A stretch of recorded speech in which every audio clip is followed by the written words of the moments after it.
Alright, making a video on the low buck Coyote V8 swap on the 83 Capri, but with a Mustang front end conversion.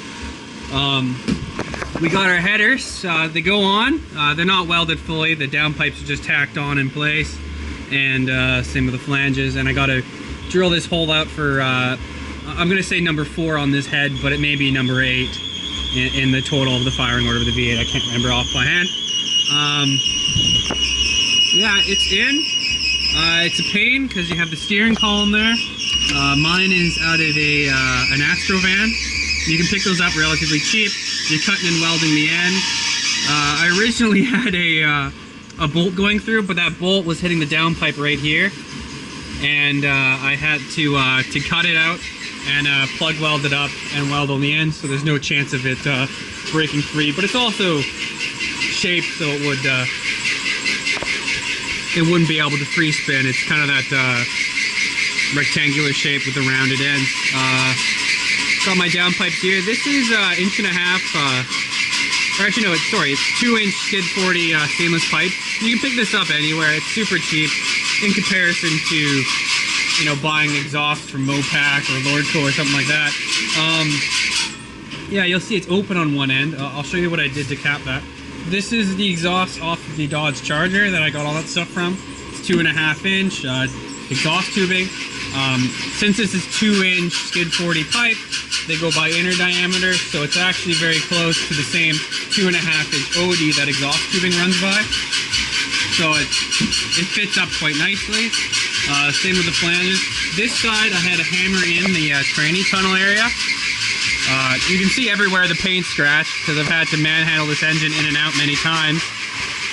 A lot of people say that you should really lift the engine in place on the K-member, but I can't really do that because I don't have a hoist, and I'd have to lift this whole car up like 6 feet in the air, and you know, the roof would be on the the roof would be on the ceiling in the shop of the car. This is the power steering pump. It's off of a 90s Ford F-150. We got her to fit, not having to notch the sway bar like someone told me I'd have to do on the Ford forum. Although he told me you can notch it about 5/8, and I kind of call bullshit on that.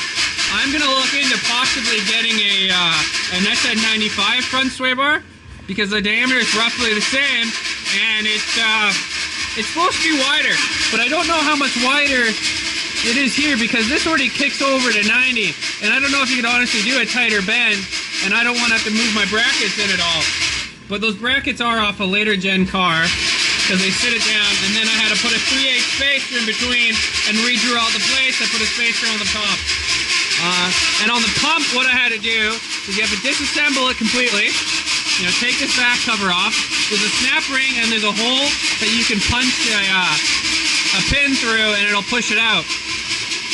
And then you can take the guts out. It's very much like an air tool. It's not a big deal.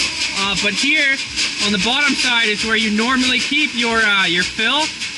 And right here it's drilled out, so there's a tube which has an anti-spurge or slop mechanism in it, and it's just a plate that goes over the inlet and has a hole drilled in it. So it reduces the chance of the pump ever burping back into the cylinder or the reservoir and then causing it to leak everywhere. So once you do all that and you put your fill to where that burp is and you cap this off, what I did, because it's a pressured in, I cut it down, put a bolt in so it was inset, filled it up with weld, hammered it in with RTV, and it'll be good. But what I did to make this actually higher into here is I maxed out the bracket so it's basically touching. Because this is also on a tensioner. This belt is 1 inch too big because when it was at full extension it was tight. On the previous build this engine was in, I had room for it.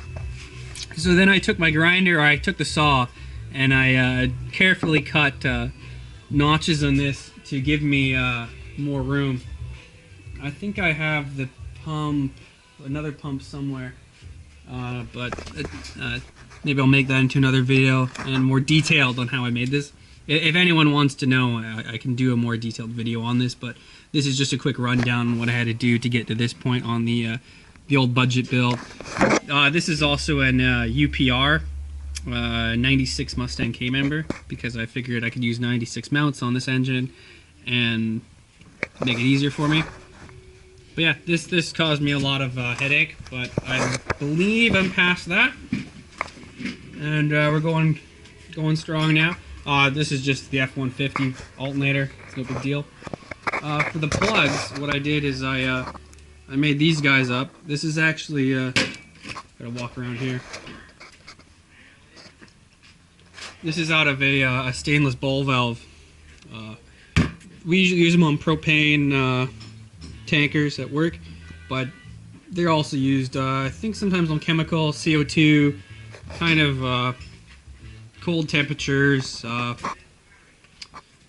They use a Teflon seal, but that doesn't matter. Yeah, so I used a 1 3/4 or 2-inch hole saw. No, I think it was 2 1/4 hole saw.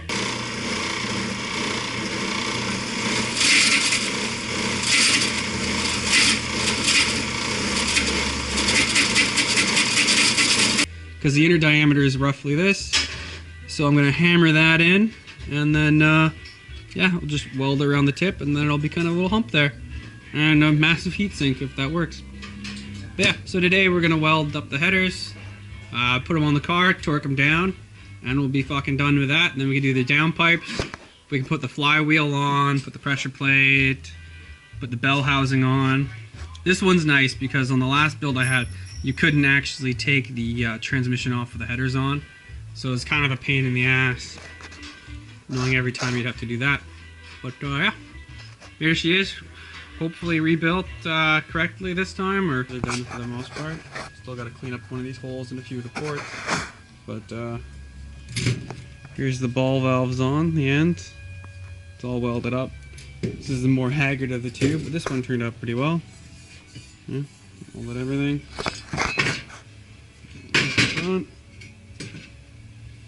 Turned out alright.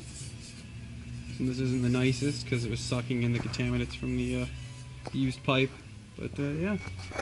So we'll throw her on. I think you could even honestly throw this exhaust on with the engine in the car.